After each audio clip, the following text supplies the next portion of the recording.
Hello students, welcome back to the channel Dinesh sir live study. आप मेरे साथ सीख रहे हैं 10वीं का यानी एसएससी बोर्ड का अलजेब्रा महाराष्ट्र बोर्ड। यहाँ पर मैं आपको बता दूं 10वीं के 2 चैप्टर जो अलजेब्रा के मैंने ऑलरेडी खत्म किए हुए हैं। ये मेरा तीसरा चैप्टर है। थर्ड चैप्टर आज सीखेंगे, अरिथमेटिक प्रोग्रेशन शुरू करेंगे। इसके साथ ही बता दूं जो आप लोगों का ज्योमेट्री करके दूसरा सब्जेक्ट है उसके अंदर मोस्ट ऑफ चैप्टर मेरे खत्म हो चुके हैं। प्लेलिस्ट में जाके आप सब कुछ सीख सकते हैं। ये जो थर्ड चैप्टर है अरिथमेटिक प्रोग्रेशन, इसका प्रैक्टिस सेट शुरू करने के पहले सबसे पहले मैं आपको उसके बेसिक कंसेप्ट बताऊंगा, इसका इतिहास और भूगोल बताऊंगा कि अरिथमेटिक प्रोग्रेशन ये होता क्या है, आया कहाँ से, कितने टाइप्स होते हैं और भी कुछ होता है क्या। आप बोलोगे सर इतिहास भूगोल पढ़ाओगे कि मैथ्स पढ़ाओगे? मैं मैथ्स ही पढ़ाऊंगा आपको, लेकिन इसके बारे में डिटेल आपको सब कुछ बताने वाला हूं। तो चलो शुरू करते हैं। Chapter number 3 arithmetic progression. है क्या अरिथमेटिक प्रोग्रेशन? हिंदी मराठी में अंकगणितीय श्रृंखला बोलते हैं, इंग्लिश में अरिथमेटिक प्रोग्रेशन। ये होता क्या है? तो यहाँ पर इसको सीखने के लिए हमें सीक्वेंस क्या होता है ये जानना बहुत जरूरी है कि what is sequence and series. ये 11th में आपको सीखने मिलेगा सीक्वेंस एंड सीरीज बहुत ही डिटेल में, उसी का एक पार्ट है अरिथमेटिक प्रोग्रेशन। ना सीक्वेंस क्या है समझो, मैं यहाँ पर आपको बता दूं कि कोई एक सीक्वेंस है 2, 5, 8, 11, 14 इस तरह से, ये एक सीक्वेंस है। और एक दूसरा भी सीक्वेंस हो सकता है, इस तरह से समझो कि मैं ये देता हूँ 3, 6, 12, 24, 48, ये भी एक सीक्वेंस है। तो अलग अलग टाइप के सीक्वेंस हो सकते हैं। जैसे ये एक सीक्वेंस है, ये एक सीक्वेंस है। सीक्वेंस क्या है? मतलब कि नंबर सीरीज है। ये नंबर है 2 है, 2 के बाद नंबर 5 है, 5 के बाद नंबर 8 है, 11 है, 14 है। फिर डॉट डॉट डॉट मतलब ये आगे जा रहा है, ये कंटिन्यू है, खत्म नहीं हुआ, ये एक सीरीज है पूरा। समझ में आ रहा है? वैसे ही 3 है, फिर 6 है, फिर उसके बाद एक नंबर 12 है, 24 है, 48 है, सीक्वेंस है। तो अलग अलग टाइप के सीक्वेंस होते हैं जिसको हम प्रोग्रेशन भी बोलते हैं। क्या बोलते हैं? प्रोग्रेशन। ओके, अब दोनों में डिफरेंस अगर आप स्पॉट करना चाहते हो तो इस वीडियो को स्टॉप करो या पॉज करो और यहां पर क्या करो कि अब देखो और पहचानो कि दोनों में क्या डिफरेंस है। ठीक है, देखा क्या डिफरेंस है? देखो यहां पर आप देखोगे ऐसे क्वेश्चन है ना, बुद्धिमत्ता की जो परीक्षा होती है, एप्टीट्यूड टेस्ट होता है, उसके अंदर पूछे जाते हैं। ओके, IQ टेस्ट वगैरह होता है ना, उसमें ये 2, 5, 8, 11, 14 यहाँ देखोगे तो 2 और 5 को माइनस किया तो 3 आता है। 8 - 5 3, 8 11 - 8 3, 14 - 11 3, यानी कि यहाँ पर एक कॉमन डिफरेंस है 3 का। 2 में 3 प्लस किया तो 5 आएगा, 5 + 3 8, 8 + 3 11, 11 + 3 14, तो 3 का कॉमन डिफरेंस है। जबकि यहाँ पर देखोगे तो 3 और 6 का डिफरेंस 3 है। 6 में से 3 गया 3, 12 में से 6 गया 6, 24 में से 12 गया 12, कॉमन डिफरेंस नहीं आ रहा है। यहाँ देखो सबका डिफरेंस कॉमन था। डिफरेंस मतलब माइनस करने पर जो आ रहा है वो सेम सेम आ रहा था, यहाँ माइनस करने पर सेम नहीं आ रहा है। तो क्या हो रहा है? देखो यहाँ पर 3 का डबल 6 है, 6 का डबल 12 है, 12 का डबल 24, 24 का डबल 48। तो यहाँ पर कॉमन रेशियो है। ये 6 और 3 को डिवाइड करोगे तो 3 2 = 6, 12 को 6 से डिवाइड किया तो 6 2 = 12। तो ये कॉमन रेशियो सेम आ रहा है, डबल है सब। तो इस तरह से अलग अलग टाइप के प्रोग्रेशन होते हैं। समझ में आ रहा है? प्रोग्रेशन या सीक्वेंस हम बोल सकते हैं। तो ऐसा जो सीक्वेंस होता है इसको बोलते हैं एपी। एपी का मतलब क्या? Arithmetic progression. ऐसा प्रोग्रेशन जिसमें जो 2 टर्म्स होते हैं उनके बीच का जो डिफरेंस है, हर एक सीक्वेंस के अंदर कॉन्जिक्यूटिव टर्म्स के बीच का डिफरेंस जो है वो फिक्स होता है। कॉमन डिफरेंस बोलते हैं इसको, बोलते हैं कॉमन डिफरेंस। यहाँ पर देखो हर एक टर्म के बीच में 3 का डिफरेंस है, 4 का हो सकता है, 2 का हो सकता है, -1 -2 का डिफरेंस हो सकता है। सो ऐसे सीक्वेंस को हम बोलते हैं एरिथमेटिक प्रोग्रेशन। क्या बोलते हैं? Arithmetic progression. और यहाँ पर देखो ये जो सीक्वेंस है इसमें कॉमन डिफरेंस नहीं है बट रेशियो है, डबल हो रहा है, ट्रिपल हो रहा है, 4 गुना होगा या आधा हो गया, 1/4 हो गया। तो इसको हम लोग बोलते हैं GP। What is GP? Geometric progression. Okay, geometric progression. इसी तरह से और भी प्रोग्रेशन होते हैं, हार्मोनिक प्रोग्रेशन जिसमें रेसिप्रोकल में होता है 1/में। तो ये सब चीजें जो है, अब यहाँ पर ये जो चैप्टर है 10th का, तो जब 2 साल पहले नया सिलेबस आया उसके पहले अरिथमेटिक प्रोग्रेशन AP और GP आपके सिलेबस में होता था। ये जो HP वगैरह है वो 11th में होता था। जब 2 साल पहले नया सिलेबस आया तो ये जो GP है 10 से निकाल दिया गया, इसकी स्टडी अब हमें नहीं करनी है, 11th में है। ये जो हार्मोनिक प्रोग्रेशन ये भी 11th में हमें नहीं पढ़ना है। तो हमें 10th में क्या पढ़ना है, नया सिलेबस जो आया है, सिर्फ ये जो सीक्वेंस एंड सीरीज या सीक्वेंस हम बोल सकते हैं, सिर्फ एरिथमेटिक प्रोग्रेशन पढ़ना है, 3rd चैप्टर। समझ में आ रहा है, एरिथमेटिक प्रोग्रेशन करना है। देखो कोई भी चैप्टर सीखने के पहले उसके बारे में ओवरऑल सब मालूम होना चाहिए, भले उसको डीप में मत जानो। आपको मैं ज्योमेट्रिक प्रोग्रेशन और जो भी आगे के प्रोग्रेशन है वो डीप में जाने नहीं बोल रहा हूँ, लेकिन मालूम तो होना चाहिए कि क्या होता है। ओके, अब भले इसको हमें नहीं पढ़ना, इसको हम मिटा देते 10th में, ये नहीं है, लेकिन हम लोग जो पढ़ रहे हैं उसका ये भाई है, दूसरा टाइप है। तो अब ये एरिथमेटिक प्रोग्रेशन है। देखो एरिथमेटिक प्रोग्रेशन में होता क्या है कि जैसे ये टर्म्स है, इसको हम इस तरह से लेते हैं, पहला term T1, T2, T3, T4, T5, मतलब इस तरह से ये टर्म्स होते हैं। सपोज ये जो पहला 2 है उसको T1 बोलेंगे, पहला टर्म, दूसरा जो 5 है ये T2 है, टर्म 2, तीसरा टर्म टर्म 3, 11 है टर्म 4, ये T5 है 14। समझ में आ रहा है, and dot dot dot dot dot. ये जो पहला टर्म होता है इसको हम लोग A मान लेते हैं, हमेशा याद रखो A, first term is A, 2। T1 भी बोल सकते हैं फर्स्ट टर्म को, A भी बोल सकते हैं, फर्स्ट टर्म इस तरह से होता है। यहाँ पर एरिथमेटिक प्रोग्रेशन की बात कर रहे हैं। अब सीक्वेंस एंड सीरीज खत्म करते हैं। हम लोग क्या सीख रहे हैं, एपी अरिथमेटिक प्रोग्रेशन। किसी भी अरिथमेटिक प्रोग्रेशन में इस तरह से एक सीक्वेंस होता है, सीक्वेंस में हर एक टर्म के बीच में जो है एक कॉमन डिफरेंस होता है। यहाँ पर देखो कि जो पहला टर्म है उसको ए बोलते हैं, जो कॉमन डिफरेंस है हर एक के बीच में, 5 - 2 कितना आया, 3, हर एक को माइनस करोगे 3 आएगा, 8 - 5 3। इस एग्जाम्पल के अंदर 3 आ रहा है, किसी एग्जाम्पल में 2 आएगा, 4 आएगा, कुछ भी आएगा। तो हर एक को माइनस करने पर कितने का डिफरेंस है, 3 का, तो कॉमन डिफरेंस 3, यानी डी क्या है, 3, सामान्य अंतर बोलते हैं। तो ये जो एरिथमेटिक प्रोग्रेशन होता है उसका बेसिक कंसेप्ट मैंने अभी आपको बताया कि कोई भी इस तरह का सीक्वेंस है तो ये जो पहला होता है उसको ए बोलते हैं, इनको माइनस करके जो आता है दूसरे में से पहले को माइनस करके जो आएगा उसको डी बोलते हैं, और टर्म्स के फॉर्म में बोले तो T1, T2, T3, T4। अब ये कितना आगे जा रहा है पता नहीं है, तो यहाँ पर हम एक कॉमन लेते हैं Tn, यानी nth टर्म, nवा पद, nth टर्म बोलते हैं, nth टर्म। अगर जो नहीं पता उसको इस तरह से बोलते हैं। तो अभी मैंने एरिथमेटिक प्रोग्रेशन जो चैप्टर है पढ़ाना चालू कर दिया है, ठीक है। अभी यहाँ से जो है मेन चैप्टर, इसके पहले मैं हिस्ट्री बता रहा था, इसका टाइप्स बता रहा था। अब इसके अंदर होता क्या है बच्चों, ध्यान से देखो कि अगर आपको मैं बोल दूं ये 2 है, 5 है, 8 है, 11 है, 14 है, अगला कौन, अगला कौन क्या आएगा, तो आप देखोगे 2 में 3 प्लस किया तो 5 आ रहा है, 5 में 3 प्लस किया तो 8 आएगा, 8 + 3 11, 11 + 3 14। तो आप क्या करोगे, सीधा 3 प्लस कर दोगे, 14 + 3 17। उसके बाद क्या आएगा, फिर से 3 प्लस करो, 17 + 3 20, फिर अगला क्या आएगा 23, 3 प्लस किया। समझ में आ रहा है। लेकिन अगर आपको बोला जाए, देखो ये 1 2 3 4 5 6 7 8 है, अगर आपको बोला जाए ऐसे करते जाओ और बताओ कि 20 वाला टर्म कितना आएगा, 20वां पद, 1 2 3 4 5 6 7 8 9 10 11 12 13 14 15 16 17 18 19 20, T20 कितना आएगा। तो आप कैसे करोगे, ऐसे करोगे, ये आ गया, इसके बाद 23 के बाद 26 आएगा, फिर 29 आएगा, 3 प्लस कर जाओ। कितनी बार करोगे यार, काफ़ी लंबा नहीं हो जाएगा। तो मैथ्स किस काम का, मैथ्स क्या होता है, चीज़ों को ईजी करना होता है, डिफिकल्ट नहीं। तो ऐसे क्वेश्चंस हम फॉर्मूले की मदद से सॉल्व करेंगे। फॉर्मूला क्या होता है, यहाँ पर जो एरिथमेटिक प्रोग्रेशन है, एरिथमेटिक प्रोग्रेशन के लिए एक फॉर्मूला होता है, nth टर्म। अब n मतलब यहाँ पर जैसे मतलब 20 वाला टर्म, 38 टर्म, 15th टर्म, तो वो n होता है, कितवा टर्म निकालना है वो।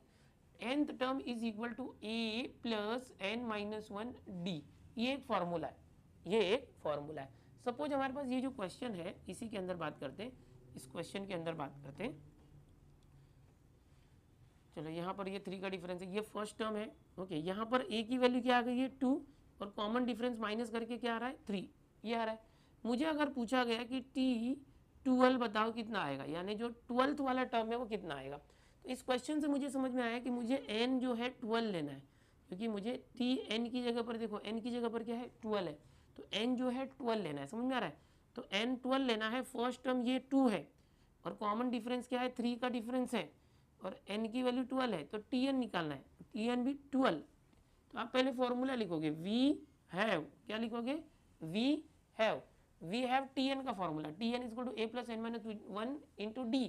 इस फॉर्मूले को एकदम याद करके रखो। मैंने अभी प्रैक्टिस सेट पढ़ाना चालू नहीं किया, ये जो बता रहा हूँ अगर आपको ये समझ में आ गया ना तो आपको पूरा चैप्टर समझ में आ जाएगा। ओके, एकदम माइंड से देखो, एकदम ईजी है। सिर्फ ये फॉर्मूला आपको याद कर लेना, ये फॉर्मूला पूरे चैप्टर में बहुत ही इंपॉर्टेंट है। Tn = a + n - 1 d। अब क्या करना पड़ेगा, देखो Tn यानी T12 निकालना है, n की जगह 12 लेना है, तो ये जो t है n की जगह 12 ले लो। a कितना है देखो, a 2 है और d की वैल्यू 3 है, a की वैल्यू 2 है प्लस वापस n आया, n कितना लेना है हमें 12 माइनस 1, d कितना है देखो, d है 3, so t12 is equal to 2 plus 12 minus 1 11 into 3, देखो t12 इज इक्वल टू, देखो 2 प्लस 11 इंटू 3, तो पहले प्लस करूँ कि पहले इंटू करूँ? तो आपको पता है ये BODMAS rule, bracket open, division, multiply, addition, subtraction, समझ में आ रहा है? बॉडमास रूल से क्या होता है, पहले प्लस माइनस नहीं करना चाहिए, पहले मल्टीप्लाई डिवाइड करना चाहिए। तो यहाँ सबसे पहले प्लस और मल्टीप्लिकेशन में मल्टीप्लाई करूंगा, 2 प्लस 11 को 13 मत कर देना, पहले आप मल्टीप्लाई करना, 11 3 जा 33, सो 12th टर्म क्या आया, 2 प्लस 33 35, तो डायरेक्ट आ गया। देखो फॉर्मूला यूज करके हमने निकाल लिया, हमने ऐसे नहीं किया कि 23 और 3 26, 26 और 3 29, 29 और 3 32, 32 और 3 35, आया ना 35, तो वो 12th वाला टर्म 35 आएगा। बट उतना करने से अच्छा हमें फॉर्मूला यूज करना चाहिए। ये फॉर्मूला अब आप याद करोगे, मैंने इसका कंसेप्ट बता दिया है। एरिथमेटिक प्रोग्रेशन होगा, आपको हमेशा जो कॉन्जुगेटिव टर्म है उसको जो माइनस करोगे तो कॉमन डिफरेंस आएगा, जो पहला टर्म होता है उसको ए बोलते हैं, और यहाँ पर जितवा टर्म निकालना है 12वां टर्म या 13वां टर्म वो एन होता है, और ये फॉर्मूला हर बार यूज करोगे। इसके बाद एक कंसेप्ट है sum of terms, sum of n terms, ये बात हम बाद में देखेंगे। फिलहाल ये जो मैंने बताया इसके बेसिस पे चलो आओ मैं प्रैक्टिस से स्टार्ट करता हूँ और आपको और भी डीप में बताता हूँ, सम्स को सॉल्व करके बताता हूँ। आओ चलो प्रैक्टिस सेट स्टार्ट करते हैं। प्रैक्टिस सेट 3.1 इस चैप्टर का बहुत ही आसान है। सबसे पहला जो क्वेश्चन है वो कहता है which of the following sequences are AP, यानी बहुत सारे सीक्वेंस सब क्वेश्चन दिए, हमें बोला है कि एपी है कि नहीं। एपी को याद रखो, एपी मतलब एरिथमेटिक प्रोग्रेशन है या नहीं। If AP then find common difference, अगर एरिथमेटिक प्रोग्रेशन है तो कॉमन डिफरेंस फाइंड करना। तो कैसे करोगे, देखो सबसे पहला क्वेश्चन में समझाने की कोशिश करता हूँ। यहाँ पर देखो ये पहला टर्म t1 होता है, ये t2 और ये t3 होता है, ये t4 होता है और इस तरह से सो ऑन। तो आपको देखना ये एपी है या नहीं, तो सीधे पहले देख के पहचान लो। ये देखो 4 में से 2 गया 2, 6 में से 4 गया 2, 8 में से 6 गया 2, सबको माइनस करने पर 2 आ रहा है, मतलब ये एपी है। देखो 2 में 2 और 2 4, 4 और 2 6, 6 2 8, मतलब कॉमन डिफरेंस 2 है। हो गया सम, ऐसे ही करना, बस इतना ही करना है। यहाँ देखो अभी ये 2, 5/2 है, फिर 3 है, 7/3, समझ में नहीं आ रहा है तो माइनस करके चेक करना पड़ेगा। ओके, यहाँ पर देखो -10 -6, तो कितना है देखो -10 -6 यानी 4 का डिफरेंस है, -4 वगैरह का डिफरेंस है, तो ये 4 4, अभी ये भी माइनस करके देखते हैं। तो ओरली भी आप पता कर सकते हैं, जरूरी नहीं कि माइनस करके करें। तो यहाँ पर सबसे पहले क्या करो, जो कॉन्जुगेटिव टर्म्स है, जैसे t2 में से t1 माइनस करो, t2 - t1, तो क्या आएगा t2 - t1 यानी 4 - 2, ये समझने के लिए लिखा है, ये मिटा देंगे हम, तो 2 आ गया। फिर t3 में से t2 माइनस करो, t3 - t2, t3 में से t2 माइनस किया तो 6 - 4 आ जाएगा, दैट इज 2। t4 - t3 करो, t4 - t3, t4 में से t3 गया तो 8 - 6, तो कितना आ गया, 8 में 6 गया तो 2। अब देखोगे सबका डिफरेंस 2 आ रहा है।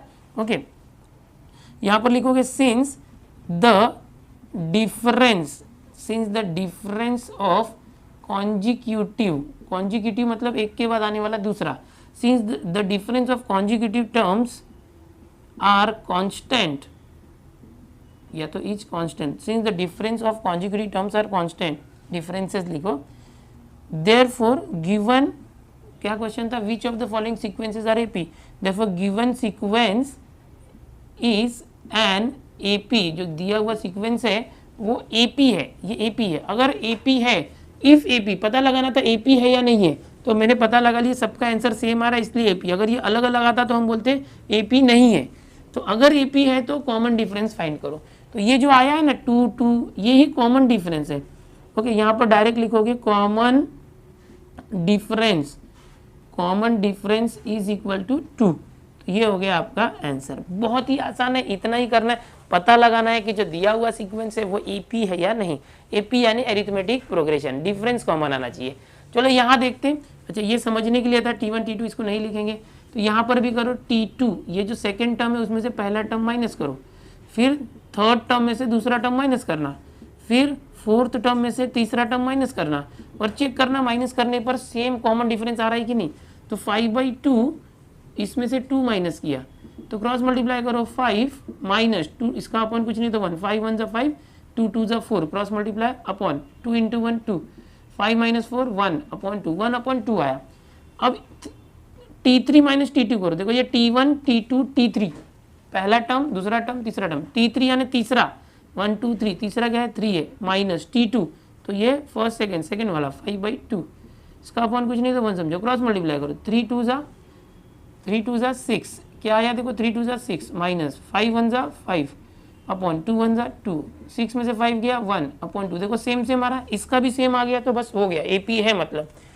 T4 माइनस T3 यानी चौथा ये है, देखो T4 7/3 माइनस T3 मतलब ये 3 अपॉन कुछ नहीं है तो 1 ले लो, 7 1 जा 7 माइनस 7/3 माइनस 3, ओके, 7 × 1 7 और एक मिनट, हाँ, और 3 × 3 9 अपॉन, देखो 7 1 जा 7, 3 × 3 9/3 1 जा 3, तो 7 माइनस 9 क्या है -2/3। ओहो, यहाँ पर अलग आ गया, देखो ये अगर 1/2 था, ये भी 1/2 था, ये भी 1/2 रहता तो चलता, तो हम बोलते ये AP है, बट यहाँ कॉमन डिफरेंस यहाँ सही से नहीं आ रहा है, ये गलत आ रहा है, तो हम क्या लिखेंगे, सिंस, यहाँ से देखो the difference of conjugative terms या डिफरेंस बिटवीन लिखेंगे, since the difference between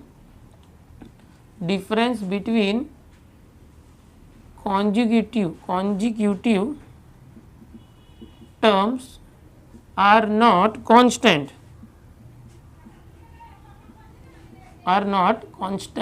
okay, are not constant, यानी कि यहाँ पर जो आंसर आना चाहिए था कांस्टेंट वो नहीं आ रहा है, therefore given sequence is not AP। समझ में आया?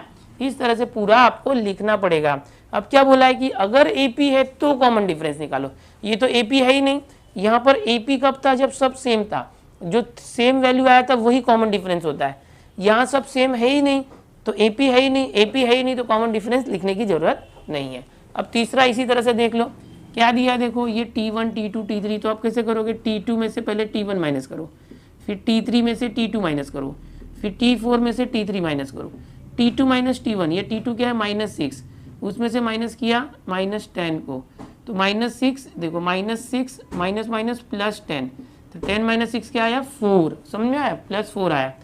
फिर T3 माइनस T2, ये T3 ये है -2, उसमें से माइनस किया T2 को, T2 क्या है -6, तो ये -2 है, माइनस माइनस +6, 6 - 2 4, ये भी 4 आया, ये भी 4 आया। अब ये देखो T4 माइनस T3, तो ये T4 2 है माइनस, ये -2 है, सो 2 माइनस माइनस +2, 2 + 2 4, सबका डिफरेंस देखो 4 आ रहा है, सेम आ रहा है, पहले क्वेश्चन में जैसे 2 2 आया था वैसे यहाँ भी आ रहा है, तो यहाँ पर लिखोगे सिंस द डिफरेंस ऑफ, या तो डिफरेंस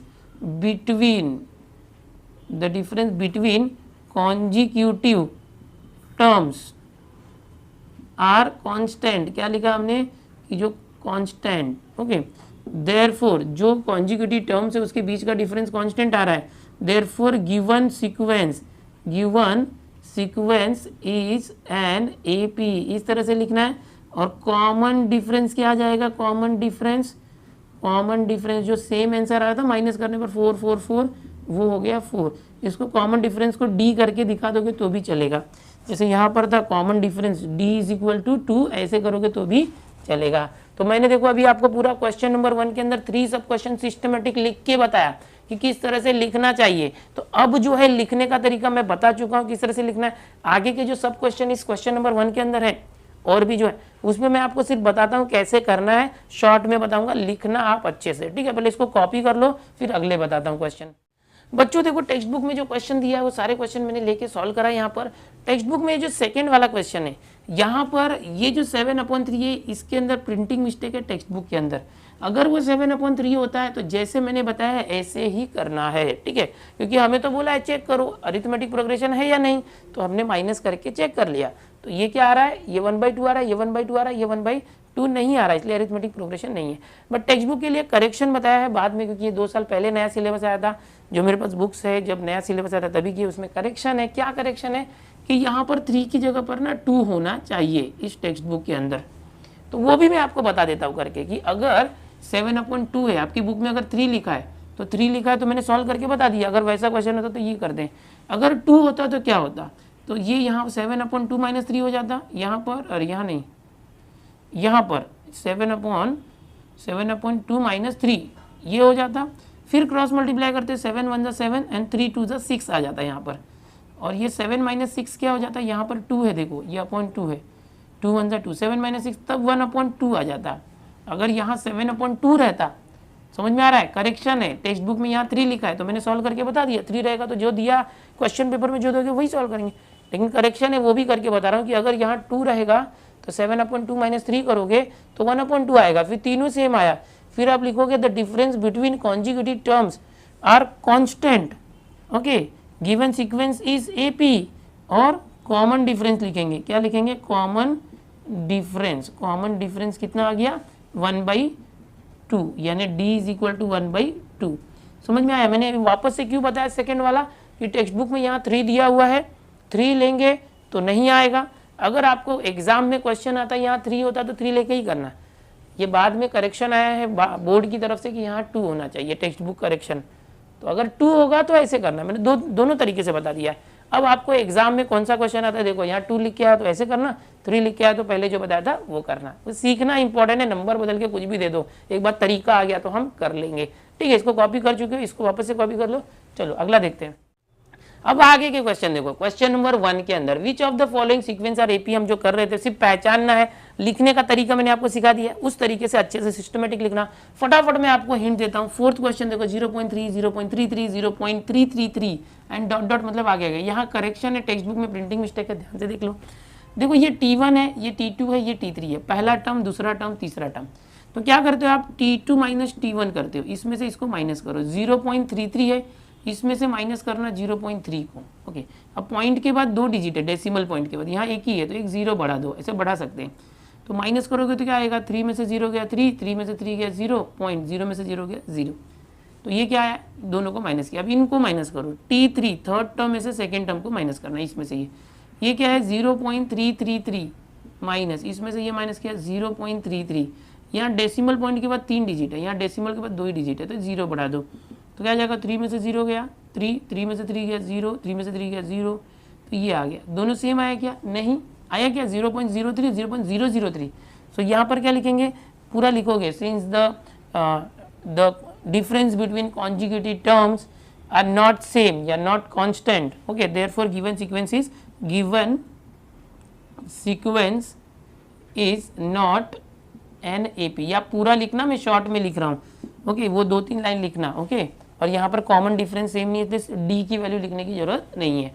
अब देखो ये 5th वाला क्वेश्चन कैसे करोगे, यहाँ फिर से T2 माइनस T1 करना, तो -4 और -0, मतलब दूसरे में से पहले को माइनस करने, पहले से दूसरे को नहीं, दूसरे में से पहले को माइनस करना, -4 -0 क्या हो गया -4, फिर तीसरे में से दूसरे को माइनस करना, यानी T3 माइनस T2 क्या जाएगा -8 माइनस -4, तो -8 माइनस माइनस +4, -8 + 4 तो माइनस प्लस सब्ट्रैक्ट, 8 में से 4 गया 4, बड़ा नंबर कौन सा है 8, उसका साइन माइनस तो माइनस, फिर चौथे में से तीसरे को माइनस करना, T4 माइनस T3, तो क्या ये -12, और माइनस करना है, किसको माइनस करना है -8 को, याद रखो सिंबल का, 2 माइनस बाजू बाजू में नहीं आना चाहिए तो उसको ब्रैकेट लगा देना, तो -12 माइनस माइनस +8, -12 + 8 क्या हो गया -4।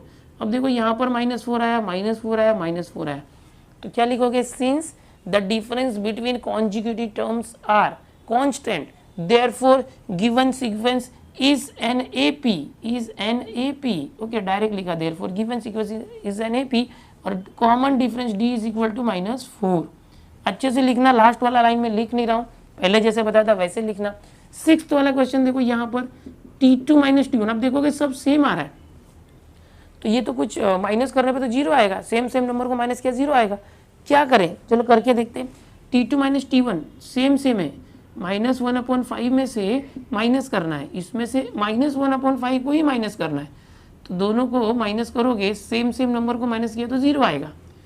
अब देखो यहाँ पर T3 माइनस T2, इसमें से इसको माइनस करो, -1/5 में से माइनस करो, इसमें से इसको माइनस करो, तो वापस से दोनों सेम नंबर है, दोनों को माइनस करोगे, सेम नंबर को कभी भी माइनस करते हैं तो 0 आता है। तो यहाँ पर देखो हर बार 0 आ रहा है, दिख रहा है क्या आपको, एक मिनट, नहीं दिख रहा है क्या, लाइट आ गया यहाँ पर, चलो इसको थोड़ा नीचे लिखता हूँ, नहीं दिख रहा होगा तो T3 minus T2, T3 minus T2, -1/5 T3 में से इसको माइनस करना, -1/5 को, तो क्या आएगा, दोनों को माइनस करोगे सेम सेम नंबर 0 आएगा। देखो यहाँ भी 0 आया, यहाँ भी 0 आया, मतलब सेम नंबर्स होने की वजह से उनका डिफरेंस 0 है, तो सेम तो आ रहा है ना 0 0, तो ये क्या हम बोलेंगे, सिंस दी, पूरा लिख देता हूँ आपके लिए, difference between consecutive, since the difference between consecutive terms are constant, therefore given sequence is an AP, और कॉमन डिफरेंस लिखना है, common difference, okay, common difference is equal to what, 0, यानी D is equal to 0, common difference 0 आ गया। यहाँ पर जैसे मैंने इतना लाइन लिखा ना, यहाँ भी लिखना है आपको, और यहाँ भी इस तरह से लिखना है। यहाँ पर नॉट एन AP है, तो given sequence is not AP, इसके ऊपर की ये लाइन लिखनी है, ओके। D की वैल्यू यहाँ नहीं लिखोगे, बट यहाँ लिखोगे। तो यहाँ पर क्वेश्चन नंबर 1 के अंदर मैंने 1 2 3 बताया, 4 5 6 हो गया। अभी यहाँ पर आप देखोगे तो एक 7 8 2 क्वेश्चन और है, वो भी बता देता हूँ, इसको कॉपी कर लो। 7th और 8th क्वेश्चन होने के बाद ये मेन क्वेश्चन नंबर 1 यहाँ पर फिनिश हो जाएगा। अच्छे से ध्यान से देखो, थोड़ा सा आपको डर लग रहा होगा, डरो मत, बहुत आसान है। यहाँ पर 1 2 3 और 4 टर्म्स है, ये T1 है, ये T2 T3 और ये T4 है। तो कैसे करोगे, T2 सेकेंड टर्म में से पहला टर्म माइनस करो, second term minus first term, 3 + 2 √2 है, देखो ये सेकेंड टर्म, ये इसमें से 3 को माइनस करना, तो क्या होगा, 3 और -3 0 हो जाएगा, √2 आ गया, समझे। अब तीसरे टर्म में से दूसरे टर्म को माइनस करो, third term minus second term, इसमें से ये माइनस करो, तो क्या ये 3 + 2 √2 है, इसमें से माइनस करना क्या, 3 + √2 को, 3 + √2 को, तो क्या होगा, देखो ये 3 + 2 √2 है, ये माइनस अंदर जाएगा, साइन चेंज हो जाएगा, -3 माइनस प्लस माइनस √2, तो ये 3 से 3 कैंसिल हो गया, 3 - 3 0, ये क्या है, 2 √2 -1 √2, तो 1 √2 आ जाएगा, 2 √2 है, 2 √2 में से 1 √2 माइनस किया तो 1 √2 आया, यहाँ भी √2 आया, यहाँ भी √2 आया। अब आगे देखो, T4 में से T3 माइनस करो, T4 - T3, ये क्या है, देखो 3 + 3 √2, और यहाँ पर है माइनस करना है, इसमें से इसको माइनस करना है, 3 + 2 √2, यहाँ रूट है तो ध्यान देना रूट का, 3 + 3 √2, ये माइनस ब्रैकेट ओपन कर दो, जब भी ब्रैकेट ओपन करते हैं उसके अंदर सबका साइन चेंज हो जाता है, ये 3 माइनस प्लस माइनस 2 √2, तो यहाँ पर 3 √2 और यहाँ पर 1 मिनट, ये कैंसिल नहीं होगा, सेम नहीं है, 1 मिनट, यहाँ 3 और -3 0 हो जाएगा, और 3 √2 में से 2 √2 को माइनस करोगे, 3 √2 है, 2 √2 को माइनस करोगे तो 1 √2 आएगा, √2 का √2 लिखते हैं, 3 में से 2 गया तो 1, 1 √2 में 1 नहीं लिखा तो भी चलेगा, देखो तीनों सेम आ रहा है, यस, तो आप क्या लिखोगे, सिंस द डिफरेंस बिटवीन, पूरा लिख के दे रहा हूं आपको, कॉन्जिक्यूटिव टर्म्स आर कांस्टेंट, इस तरह से आपको लिखना है, therefore given sequence is an AP, and common difference जो D होता है वो लिख दो √2, पहले कॉमन डिफरेंस अच्छे से लिख देना, फिर ये लिख देना, देखा कितना आसान है, रूट देख के डर लग रहा था, बहुत आसान है, टेंशन मत लो। अभी 8th वाला देख लो, ये T1 है, ये T2 है, ये T3 है, 3 ही टर्म है, माइनस करके देखो, T2 में से सेकेंड टर्म में से फर्स्ट टर्म को माइनस करना, फिर थर्ड टर्म में से सेकेंड टर्म को माइनस करना है, 2 बार करना है, फोर्थ टर्म है ही नहीं, तो 132 इसमें से 127 को माइनस करना, और फिर 137 ये इसमें से 132 को माइनस करना, तो क्या आएगा, 132 में से 127 माइनस किया तो 5 आएगा, इससे 5 ज़्यादा करोगे तो ये आएगा, 137 में से 7 में से 2 गया 5, 13 - 13 0, तो 5 आ रहा है दोनों का कॉमन डिफरेंस, तो हम क्या लिखेंगे, since the difference between consecutive terms are constant, ऐसे आप लिखोगे, therefore given sequence is an AP, and common difference इस तरह से लिखना होता है आपको, कॉमन डिफरेंस क्या होगा, कॉमन डिफरेंस यहाँ जो आंसर आ रहा है 5, okay, therefore D is equal to 5, okay, यहाँ पर अच्छे से लिखना, मैंने लिख के भी दे दिया है। तो ये हो गया क्वेश्चन नंबर 1, जो पहला क्वेश्चन था हमारे प्रैक्टिस सेट 3.1 का। इसको पहले स्क्रीनशॉट ले लो, कॉपी कर लो। आगे आपकी टेक्स्ट बुक में अभी क्वेश्चन नंबर 2 है, उसके अंदर 6 सब क्वेश्चन है, फिर क्वेश्चन नंबर 3 है। नेक्स्ट लेक्चर में आपको बताऊंगा। स्क्रीनशॉट लिया, ठीक है, इसको आपको नोटबुक में अच्छे से कॉपी कर लेना चाहिए। स्टूडेंट्स में आपको बता दूं, मैं लगातार आप लोगों के लिए चैप्टर्स लेके आ रहा हूँ। फिलहाल मैं ज्योमेट्री के बहुत सारे चैप्टर करा रहा था, अलजेब्रा के 2 चैप्टर मैंने कराए थे। अब लगातार मैं अलजेब्रा ज्योमेट्री दोनों लेके आऊँगा और जल्दी से जल्दी जो है आपके लिए सिलेबस खत्म करने की कोशिश करूँगा, आपको प्रैक्टिस भी करवाऊंगा और बोर्ड में आपके अच्छे से अच्छे मार्क्स आने चाहिए, उस लेवल की तैयारी करवाऊंगा। 100 में से 100 मार्क्स आने चाहिए पूरे मैथ्स में, अलजेब्रा ज्योमेट्री और इंटरनल मिला के, ठीक है। इतना ही नहीं, मैं 11th कॉमर्स, साइंस, 12th पूरा हर एक स्टैंडर्ड का मैथ सिखाता हूँ। आप मेरे से अच्छे से मैथ सीखो, आने वाले 3 साल के लिए आपका मैथ्स का टेंशन मैं खत्म करने वाला हूँ। चैनल पर पहली बार आए तो चैनल को सब्सक्राइब जरूर करना और अपने सभी दोस्तों में, वो भले 10th में हो, 11th 12th में, सबको बताओ कि दिनेश सर के मैथ्स के चैनल पर सारा का सारा मैथ्स का लेक्चर फ्री में आ रहा है। आप सीख सकते हो मुझसे, बहुत ही अच्छे तरीके से बताऊंगा और इस चैनल को दोस्तों में ज़्यादा से ज़्यादा शेयर करना, ठीक है। चलो मिलते हैं, बाय। नेक्स्ट लेक्चर मिलेंगे 3.1 जो प्रैक्टिस सेट है इसके क्वेश्चन नंबर 2 के साथ।